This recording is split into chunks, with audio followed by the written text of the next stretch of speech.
Si Ate Franz po talaga nananakit. Siya lang. Opo. Yung asawa. Hindi, paglasing lang po. Ano ginagawa sa iyo paglasing yung lalaking amo mo? Naninipa po. Sa At kanisipa, anong parte ng katawan? Buong katawan ko po.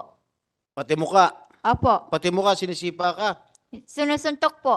Sinusuntok ka sa muka. Nung lalaki. Opo. Ano gamit? Kamao lang niya o meron instrumento na hawak? Kamay lang po. Kamay niya. Opo. Gaano kalakas yung suntok? Kasi Malakas po. Kasi lakas ng suntok ni Manny Pacquiao? Opo. Ha? Opo. Matutulog ka na nun. Hindi ka na mabubuhay nun. Ilang beses kayo sinusuntok? Paglasing po siya. Ilang beses sa isang linggo pag nakainom? Pag may gusto lang po niya. Pag gustong uminom. Pag gustong uminom, gaano kadalas yun? Gabi-gabi po. Gabi-gabi? O di araw-araw kang minamaltrato, sinusuntok, kung gabi-gabi siya nakainom? Minsan po hindi. Pag may sumpong lang po si kuya. Pag mainit ang ulo. Pag mainit ang ulo? Opo. So sa buong sinusuntok ka sa muka? Opo. Buong katawan ko nga po. Buong katawan? Opo. Okay. Si Aling LV, anong ginagamit na instrumento sa inyo? Nino po. Yung si Franz, yung babae? Kamay lang po. Walang instrumento ginagamit? Wala po. Yung nung pumunta kayo sa CR, sa Inodoro, nilublub, ano ba? Inano ba yung mukha mo sa Inodoro? Opo, si Ate Lublog? Franz po yun. Ano ginawa? Sinubsob po niya po ako Sinubsob sa niya? bowl. Tapos, Po inuuntog po sa dingding ng CR. yung ulo ninyo. Opo. Anong sinabi nyo? Nagmakaawa ba kayo? Sabi ko po, tama na te, tama na. Ano Tuloy pa rin po siya. Tuloy-tuloy pa rin. Opo. Ilang minuto kang ginaganon sa CR? Marami na po. No, sa isang pangyayari. Sa CR po. Kaya nga, sa isang pangyayari sa CR, So katagal. gaano katagal? Kung sinusubsub yung mukha mo o inuuntog yung ulo mo sa dingding? Yung pong subsob sa bowl, parang 5 minuto po. Yung paguntog sa dingding, Wala pong tigil. Hanggang dumugo po yung ulo ko. Yung dumugo na po yung ulo ko, dali-dali po niya binuksan yung gripo at sabi niya, maligo ka na LB, maligo ka na. ganun ka walang hiya, ha? Ha? Walang awat, walang puso. Opo. Kung totoo man ang sinasabi nyo. Opo, totoo po. Okay. Estrada, if I may interject. Nung sinusuntok ka, meron sing-sing yung amo mo? Wala po. Walang sing-sing. Can we ask Mrs. Franz Garcia Ruiz to please raise her both hands para makita ko lang kung may sing-sing. Wala siyang sing-sing. So, kamao lang talaga. Salamat. Ang sabi ni Ginang Franz, ikaw daw ang pumapasok sa kwarto ni JM. Hindi po totoo yun. Si JM ito yung isa, no? Isa witness. JM, totoo ba pinapasok ni LV sa kwarto? Hindi po. Kahit kailan? Hindi po. Ikaw ba may gusto kay LV o vice versa? Wala po. Wala. So Opo. pawang kasinungalingan natin sinasabi na hayag ni Ginang Franz sa nakarang pandinig. Apo. Sigurado ka hindi ka pumapasok hindi pumapasok si Aling LV sa kwarto mo? Hindi po. Okay, nung kailan ka pumasok, kailan ka nagtrabaho kay Aling LV? Ay kay Aling Franz, kay Madam Franz? 2001 po. Ay, 2021. Sino nauna sa inyo ni Manang LV? Si Ate LB po. Nung pumasok ka, ano itsura ni Manang LV? Malibag po eh. Ano? Malibag po. Ano to? Madumi. Apo. Malibang. Okay. Siguro ang tinatanong ang tutumbukin ni Senator Estrada, yun bang sitwasyon ngayon ni Manang LB at nung unang nakita mo pareho? Nung unang kita ko po sa kanya, may mga sugat-sugat po ang katawan. So naabutan mo, nung bagong pasok ka, naabutan mo na meron mga pasa, Apo. mga sugat Apo. sa kanyang katawan. Anong parte ng katawan? Sa mukha ba? Sa braso ba? Sa po, binti? Sa Sa mukha po, dibdib? Sa tsaka likod? sa leeg. Sa Ha? Sa mukha po, tsaka sa leeg, tsaka sa Sa kamay. mukha. Pero hindi pa siya bulag nung araw. Hindi pa po. Nakakakita ba siya ng dalawa niya mata? Opo. Totoo? Oo. Okay, hindi ka ba nagtangkang magtanong sa kanya, o Aling LB, bakit ganyan na itsura mo? Bakit malibag? Hindi po. Bakit? Hindi ko pa po ganong kakilala. Nakilala. So nung nagkakilala kayo, hindi kayo nagkwentuhan bakit siya nagkaroon ng sugat na gano'n o mga pasa ng gano'n? Yun nga po, sabi niya po, binubugbog daw po siya. Anong ginawa mo nung sinasabi? Meron ka bang nasaksihan na pambubugbog ng amo nyo dito kay Aling LB? Meron po. Ikaw mismo? Oo. Mr. Chair, pwede ba kasi Mm. Senator Tulfo is Jinggoy. recognized. since kausap mo naman itong si JM, kasi nakita ko dito sa Sinumpang Salaysay, isa ka sa mga inutusan. Si Dodong, saan ba si JM? Okay nga, ikaw JM, di ba? Opo. Sinumpang Salaysay ni Dodong na kasama ka sa inutusan itong si Franz Garcia na saktan si Manang LB, tama? Tama Hindi ba ito? po. Hindi totoo to?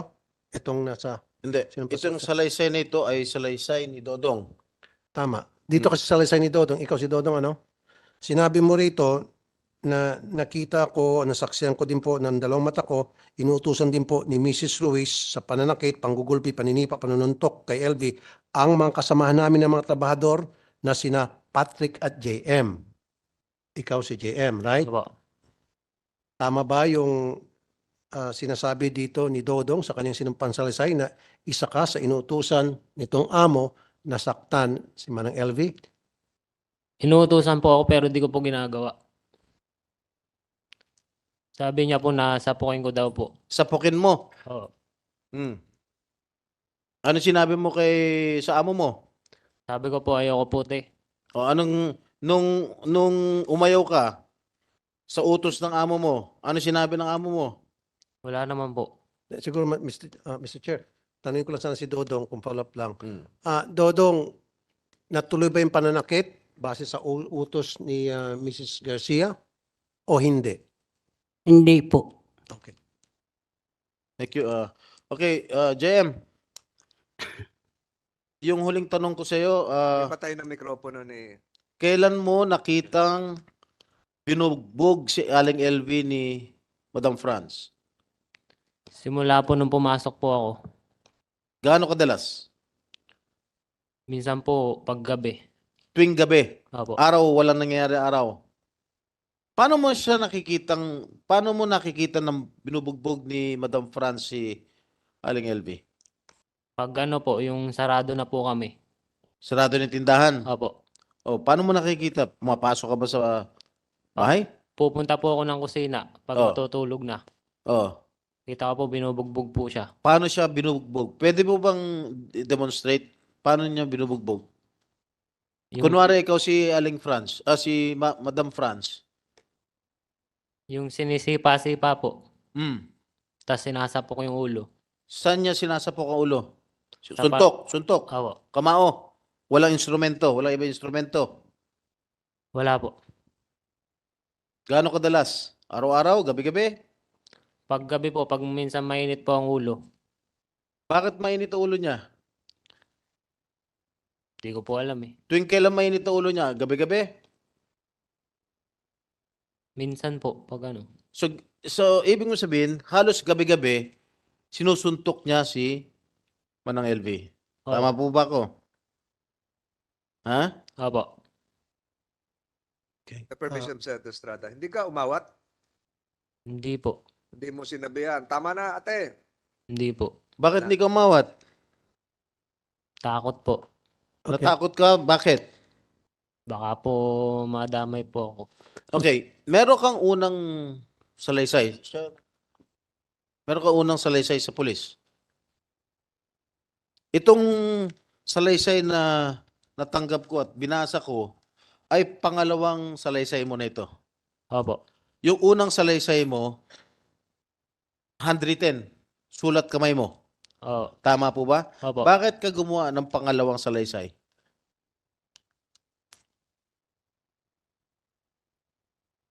at binabawi mo yung unang salaysay mo.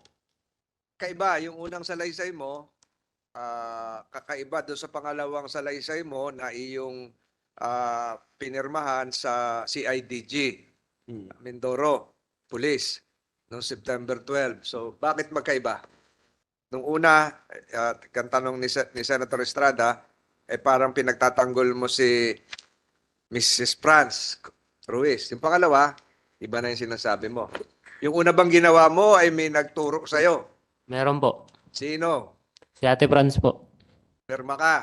Opo. Saan nangyari? Sa tindahan niya po. Wala kang kopya nung unang salaysay dahil wala kaming kopya rito. Wala po. Anong inilahad mo sa unang salaysay mo? Nailagay ko daw po na si Ate LB napasok po sa kwarto ko. Na Napasok. pumasok si Aling Elvi sa kwarto mo. Opo. Oh. Tapos, Tsaka po yung naglalagay po nung kalawang sa heater. naglalagay ng kalawang sa Heater. heater. Opo. Oh, tapos, Tapos ako daw po ang sabing may gawa nung pag sa mata niya po. ano? Yung pagsapok sa mata niya po. Pagsandok sa mata? Pagsapok po. Pagsapok sa mata, oh. Ano pa? Tsaka yung pong pagsunog ng washing. Pagsunog ng Washing po. washing machine. Oo. Ano pa? Lahat yan ay tinuro siya ni Franz. Opo. Ano pa? Meron pa raw naglalagay ng buhok, Opo. pubic hair, sa pagkain. Totoo ba? Siya Hindi. nagdikta nun? Opo. Siya po. Totoo bang meron nilalagay si Aling Elvi? Wala po. Ano pa?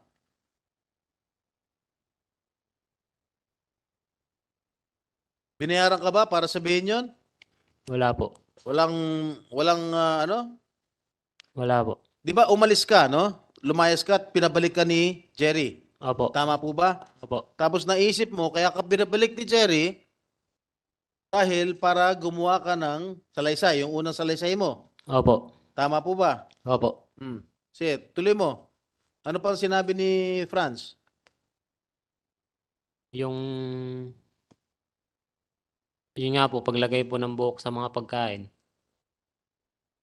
So, hindi totoo na doon sa unang salaysay mo na hindi totoo na sinaktan mo o sinapok mo si Elvi sa mata. Hindi po. Walang katotohanan. Wala po. Hindi mo kahit kailan pinagbuhatan ng kamay si Aling Elvi. Yung ano lang po, nung dati po, Paano dati? nung ginamit ni Ate Elbing basahan po ang damit ko. Nung ginawang basahan yung damit mo. Opo. Ano ginawa mo kay Manang Elvi? Natabig ko lang po yung kanyang ulo sa sobrang inis po. Sa sobrang inis. Opo. Hindi magresulta ng pagkabulag ng kanya mata, yung pagtulak mo, pagtabig mo. Hindi po. Alright. Madam, sir, pwede makasingit ulit. Meron, Tulfo is recognized. thank you, Mr. Chair, sa Senator Estrada. Dito sa sinumpang salaysay ulit ni Dodong sa pang-5 na paragraph, fifth paragraph, sabi rito, nakita ko po nasaksiyan na maraming beses na po na sumusuka ng dugo si LV dahil sa mga ginagawa sa kanya ni na Mrs. Ruiz, Patrick at JM. Tama ba ito? Accurate ba ito, Dodong? Itong sinumpang salaysay mo? Na nakita mo sumusuka ng dugo si Manang LV dahil sa ginagawa itong Ruiz na ito at mga kasamahan pa ninyo kasama si JM. Dito yan eh. Tama o mali itong statement mo? Tama po. So, ibig sabihin, si JM kasama sa nananakit kay Manang LV? Po, hindi ko alam po eh. Hindi, sabi mo kasi rito, nasaksiyan mo, nasaksiyan mo maraming beses po na sumusuka ng dugo si LV dahil sa mga ginagawa sa kanya ni na Mrs. Ruiz. Sino tong Patrick na to? Ikaw. So, ang sinasabi ngayon mo, Dodong, si Ruiz, Mrs. Ruiz, and then yan si Patrick, at saka si JM, nasaksya mo, nananakit kay Manang LV hanggang sa sumuka siya ng dugo. Hindi to. Accurate ba to o tinutusan ka lang na? Wala lang po. If I may interject, Senator Tulfo, ang nakalagay dito, wala po silang pakialam Ano ibig sabihin nun? Nandun si Patrick at JM pero wala silang pakialam at patuloy ang ginagawang pananakit sa kanya po. Sino ba ang kasama ba sa pananakit si JM at si Patrick? Kasama sa pambugbog? Hindi po. Mr. Chair, ewan ko baka nabago na to dahil dito sa number 5, talagang sinasabi niya, sumusuka ng dugo si LV dahil sa mga ginagawa sa kanya ni na Mrs. Ruiz, Patrick at JM po, pero wala po silang pakialam at patuloy lang ginagawang pananakit sa kanya po. So, maring hindi maganda at mali yung pagkasabi mo rito. Opo. Okay. Sino ang nanakit? Si Fran po. Yung si Patrick at JM, napapanood lang. Opo. Actually, Nanakit din sila. Nanakit din sila kasama? Hindi po. okay. So siguro next time, pag gumagawa po sila ng ganito silang pansalaysay, Mr. Chair, dapat meron silang abogado sa tabi nila. There should be a counsel that telling them na kung ano talaga yung mga dapat nilang sabihin o ma-screen kasi dito baka maipit sila bandang huli. Now, ako po sana pupunta lang saglit doon sa ambush. Di ba? Pinasok yung bahay. Yeah, pero you have the right to ask questions against Senator Tulfo. Pinag-usapan niya kanina. Dodong, yung tungkol sa binaril ka sa bahay. Pero bago niyan po sana, gusto ko lang malaman ang background nitong dalawa. Meron ba silang connection? May mga kamag-anak ba kayo sa PNP, military? Wala. Wala po yun. So bakit ang dami yung abogado? Wala po, Your Honor. Wala. Hindi, ang dami yung abogado. Bakit nakaka-afford kayo ng napakaraming abogado? Mga kababayan po namin yung iba, Your Honor. Libre. Hindi po, may bayad po. Ang aming, may bayad din po. Okay. Magkano bayad? Ang acceptance po is 200,000 tapos yung 200,000? Opo. Tapos pinangutangan lang po namin. Sinabi mo nung nakarang patinig, 10,000 lang. 10,000 po ang tuwing hearing po. Ha? 10,000 po tuwing kasama po namin sila. Pero ang acceptance nila sa amin sa kaso is 200,000. Buong kaso, 200,000 na binabayad mo sa law firm? Opo. Pinangutangan po namin yun para lang makakuha Pinautang kami nyo? ng- Opo. Talaga lang ha? Totoo po. Sige. Mamaya ka. Are you going to direct the questions to Dodong sa pagbaril? O Yes, sana po. Pero kunting tanong lang muna dito sa... Gusto ko lang makuha yung background itong dalawa kasi kung ano sila persons of interest doon po sa pagpasok sa Go ahead, bahay go ahead. nitong witness. Ang gusto ko lang sanang malaman kung pwede tayong mag-hire ng private detective para kalkalin ang background nitong mag-asawa. Malay natin baka meron silang kamag-anak na pulis o dating pulis o militar, dating militar o NPA. Kasi hindi naman siguro aambusin ito nang walang dahilan, nang walang nag-utos. So kayo po ang primary suspect. Alam niyo po yan, ano po? Or person of interest. Kasi pag i-1 plus 1 mo, di ba, nagtitistigo sila laban sa inyo and then bigla siyang inambos. Tama. So ngayon, nagpa-file po ba kayo ng income tax sa BIR? Opo, Your Honor. Magkano po yung income tax na pinal nyo nung last year? Bagatanda, Your Honor. Hindi mo malalaman. Dapat alam mo yun kung magkano. Hindi ko po bagatanda kasi may bookkeeper po kami na nagagawa. May bookkeeper kayo. Po. Okay, saan probinsya po kayo? Occidental Mindoro po. Okay, may kamag-anak ko ba kayo sa PNP o military? Wala po. NPA? Wala po. Riding in tandem? Wala po. Wala. Okay, sige. Sa mga drug lord. Wala po lalo, Your Honor. Drug lord. Wala po. Sigurado ka? Opo. Mr. Chair, with the permission of Senator Tolpo, Nice. hindi naman ibig sabihin na porke wala kang relative sa police, wala kang relative sa NPA, wala kang relative sa mga masasamang tao, hindi mo na pwedeng ipapatay si Dudong. It doesn't follow always. Kung makabayad ka ng abogado na 100,000 sa probinsya, ang buhay ng ordinaryong tao nasa mga 10,000, 20,000 lang, patay ka na kung mag-hire ka ng hard killer. Kaya nga, sabi ko, ang naisip natin na napakamura ang buhay sa probinsya. Madali ka mamatay anytime. Lalong-lalo na pag mayaman yung kalaban mo. Ikaw ay isang ordinaryong tao lang. Kaya, with the permission of Senator Tulfo sana, tanungin ko sana itong... Mr. Chair, DJ, pwede yeah. mabilis lang. Go- Kaya ako nasabi yan, Mr. Chair, dahil sa experience ko, maraming beses na nagreklamo sa akin na sinasaktan ang isang ordinaryong mamamayan kahit na walang pera yung suspect dahil may mga kamag-anak na sa PNP, pasensya na sa PNP, pasintabi, may kamag-anak sa military. Marami ako na-enkwentro ganong kaso. Kaya nga yun ang tanong ko at kung napansin nyo, tinatanong ko din kanyang income tax. Kasi maaari nga wala siyang kamag-anak sa PNP o sa military na pwede niyang utusan, hinga ng pabor, gumastos siya ng pera. So yun eh. Kaya dalawa yung tanong ko eh. Diba? So kung walang kamag-anak doon sa mga nabanggit ko na grupo, organisasyon, so maaari nagbayad ka ng pera. Yun yun. Kasi nga paano ka nga naman maka-afford ng napakaraming abogado at 200,000 sabi mo yung fee kung wala ka talagang pera.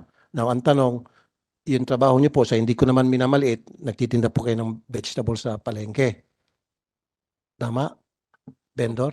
Opo, Your Honor. Tapos nagde-deliver po kami ng mga gulay sa mga bayan. Sa mga bayan. Opo. So, aside from that, meron pa ba kayong extra income? May karnihan po kami sa tindahan ng karne.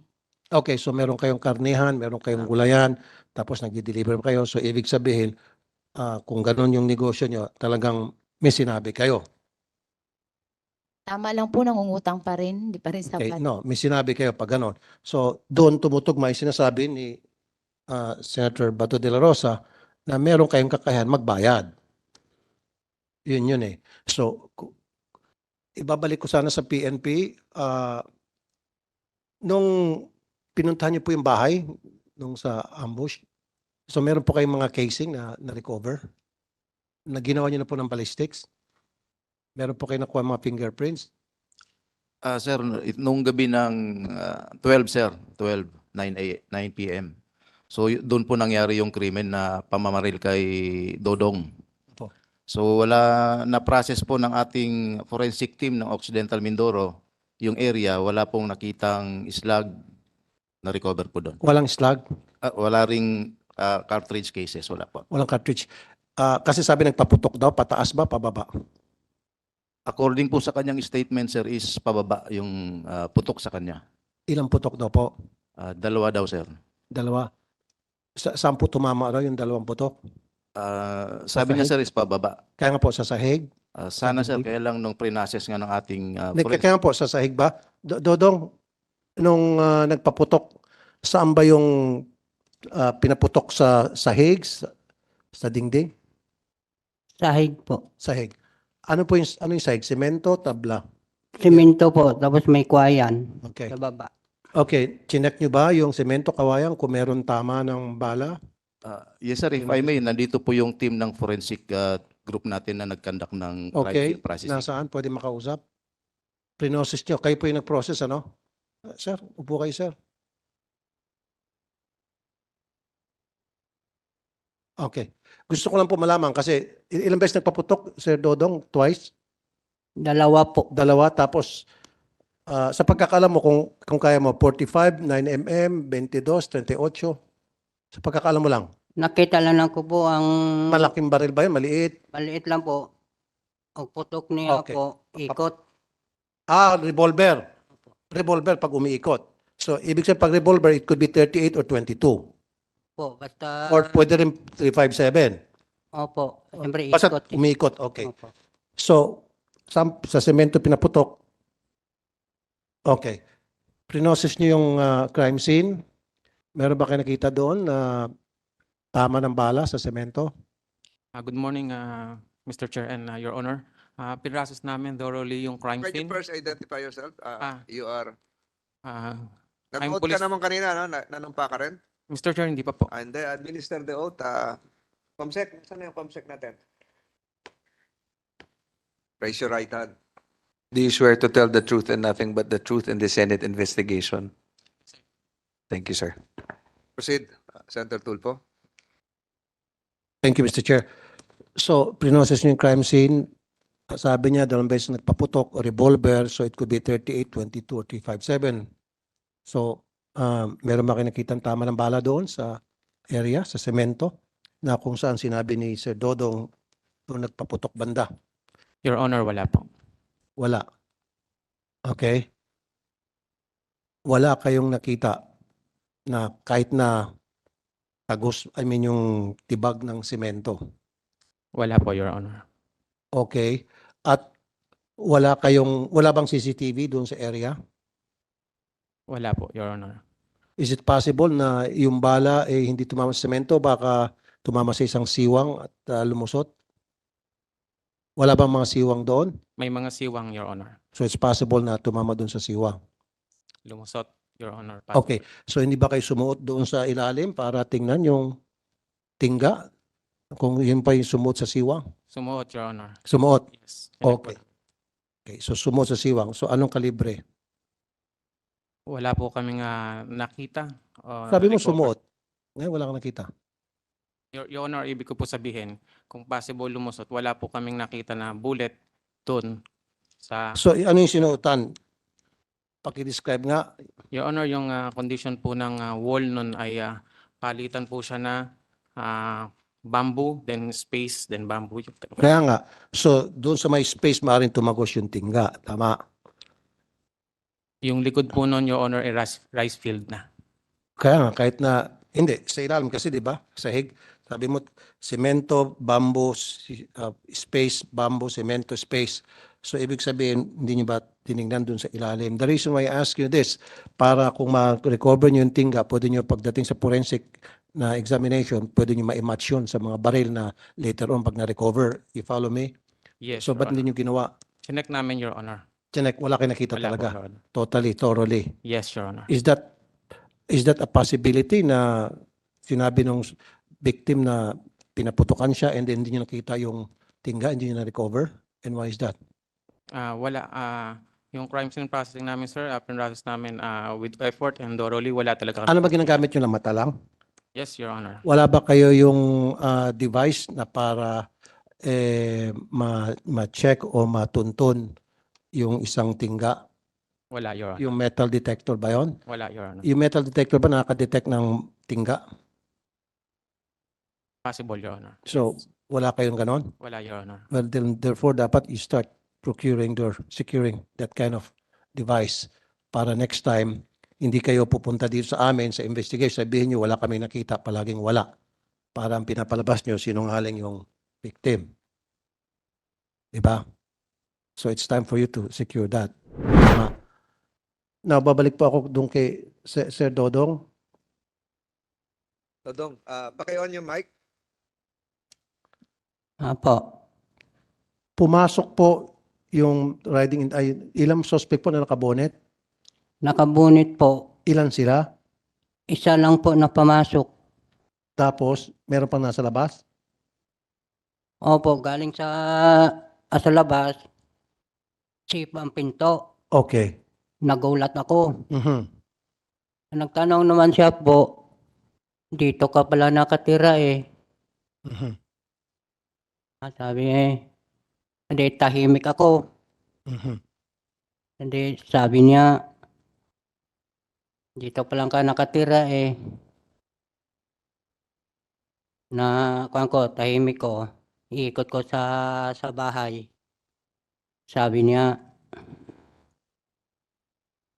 hindi, mamaya balik naman siya uli. Ikot na ng bahay uli. Sabi sa kuwan.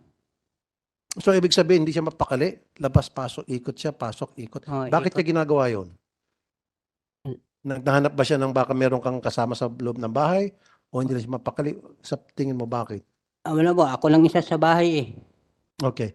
So, labas siya, ikot siya ulit, tapos, Ikot siya, takbo na ako. Sa palayan. okay. Yun ay matapos siya magpaputok? O, Tapos, Kasi- Tapos na po, napaputok. At sandali, pumasok siya sa bahay. Opo. Tapos tinatanong kung, andito ka pala, sabi niya. Opo. Pagkatapos, At tapos, paputok siya. paputok sa labas po, sa may bomba po. Ako naman, Teka muna, nagpaputok siya sa bomba o sabi mo kanina semento? pataas lang putok po. Pangalawang putok na yon. Opo. Oh, yung unang putok, pababa. Opo. Tumakbo ka sa palaya. Madilim. O, dilim po, sa palayan po. Okay. So, nagpaputok ka pataas. Opo. Ano yung bubong mo? Nipahat, dingding, yero? Wala po, Tabla. doon sa labas po, pataas na lang niya po. Sa labas na siya. Opo. Nagpaputok. Okay. Prinosis niyo ba yung labas? Yes, Your Honor. Meron kayo nakitang tingga? Wala po, Your Honor. Okay. So ngayon, paputok sa taas and then lumabas niya sa tumakbo sa palayan. Takbo na ako po. Tumakbo ka na. Opo. Walang sinabi habang Wala po. nagpapaputok. Takbo na lang ako po. Takot ako eh. Okay. Pagkatapos nung makatakbo kayo, hindi kayo hinabol? Hindi po. Okay. Pagkatapos nun, saan ka dumiretso? Doon sa kuan po. Sa Tinangra po. Okay. Yan, ano yan? Tinangra po. Yung bahay mo ba, Opo. meron bang ibang mga tao doon na kapitbahay? Layo naman ang mga bahay doon po eh. Kasi secluded. Opo. Okay. Hindi ka nagsumbong sa barangay, sa pulis. Hindi po na papunta kami sa Tinangra. Dumating namin doon, may pulis na. Bakit may pulis? Tinawagan mo? Hindi po. Okay. Sino yung dumating na pulis na responde? Sir, that night, nung nangyari ng insidente, tinawagan ko yung hepe ng... Address the chair, Colonel Danao. Sir, Your Honor, sir. Go ahead. That night, sir, nung nangyaring insidente, tinawagan ko yung hepe ng Paluan, MPS. Pero how did you know about the incident? Paano nakarating sa'yo? Tumawag kasi po ang aming regional director.